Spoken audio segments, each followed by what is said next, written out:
Hello, it's Carla back today with a Christmas card liftoff series, and I'm so excited to be participating with Jennifer and Daisie this week.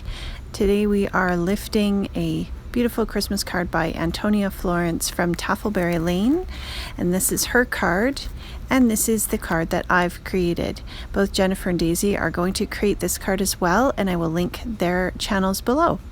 So I've just taken some Snowflake stamps. These are some new ones from a new release from Studio Katya, and they are really fun. They're nice and large, and I'm going to start with these. So I'm looking at the project that Antonia did, and she has a YouTube video as well, which I'll link, and she started off with her larger snowflakes. So I'm placing them down, and I've chosen 4 different inks. Now I end up not using this blue ink, and I replace it with a different one just because the ink pad wouldn't work with the way I was stamping the inks. I'm using a Tim Holtz stamp press, and you can use a stamp press, or if you don't have a stamp press, you can certainly use blocks. I'm using a press because I created 4 cards, and it just makes it easier to create. You saw that I put some pencil lines there on my background, and that just shows me where I'm going to place my next pieces of background there. So I've got 4 cards that I'm making, and all I'm basically doing is inking up each snowflake color. So I've done the greens, and I'm going to go on to my next color, and then just cleaning off in between. So I'm lifting up the stamps, they cling to this stamp press, and then I'm going to ink them up.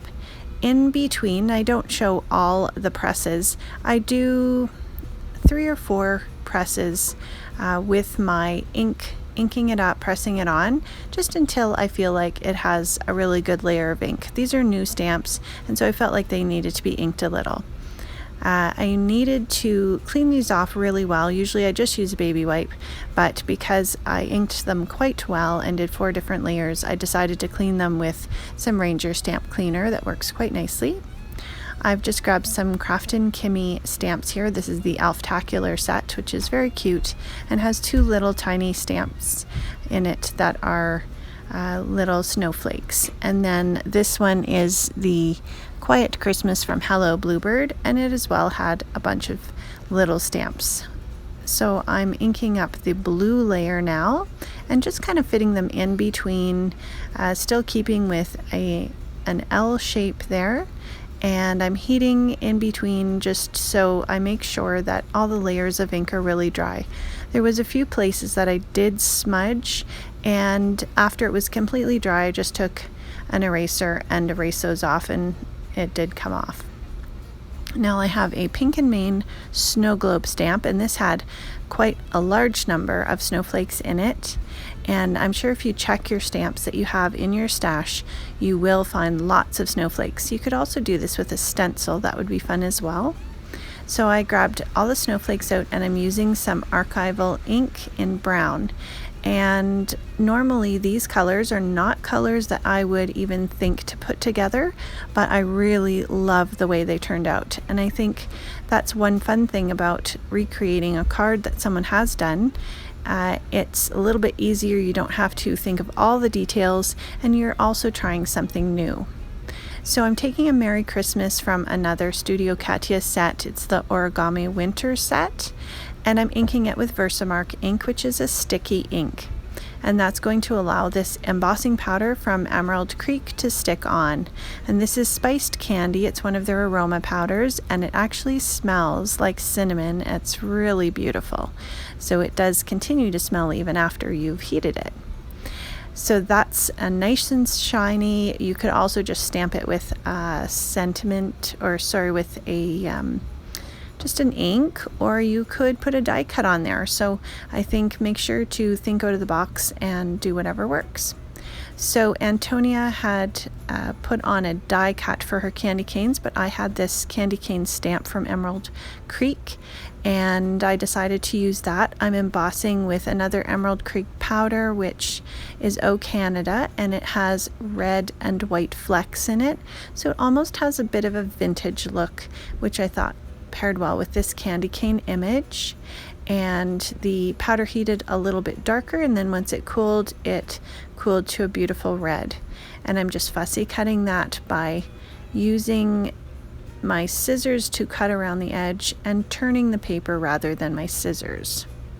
I wanted to give the candy cane a blue bow to match the ink, and so I'm just using a couple water-based markers. They happen to be Tombow and Tim Holtz Distress markers, but you could use whatever you have. And I colored them in with one of the blues and then took the other blue, which was just slightly darker, to add some shading, and went over again with the first marker to just blend it a little bit. And it's a small area, so it didn't need a lot of blending. And if you have Copics, you just have to be careful not to touch them to the embossing powder, because that can eat away at the powder and damage your ends of your marker. So you just have to be cautious, but they are totally fine with any water-based marker. Now I've cut some blue paper with white polka dots, and I'm going to glue that on to my card base. I've got some art glitter glue, which I am really loving using. It has a little end that's a fine tip, and you can buy that separately, and it just puts such a beautiful layer of glue on. The glue sticks so nicely, and I'm really happy with it. So I layered on a piece of red paper and then my stamped card top there, and I'm putting on some foam tape just to pop up that candy cane. Now I've got some stickles. They're white and glittery, and there's lots of glittery glitter glues on the market. Stickles have kind of been around forever, and I really love using them. So I'm adding those into the white spots, and then I'm going to get some sequins out and place those on. And I use the art glitter glue to glue down the sequins as well. Now I'm taking some glossy accents, and I'm just filling in that bow to give it a little dimension and just a little bit extra shine. So this card really did come together quite quickly, and I was easily able to make 4 of them, which was really fun, and use supplies that I had on hand. And I have 4 Christmas cards ready to go. And I love the way those sequins kind of add a little bit of shine as well. So I hope this has given you some inspiration. Be sure to check the links below, where you'll be able to see close-ups and see Jennifer's card and Daisy's card and Antonia's card at Taffleberry Lane as well. Thanks so much for stopping by.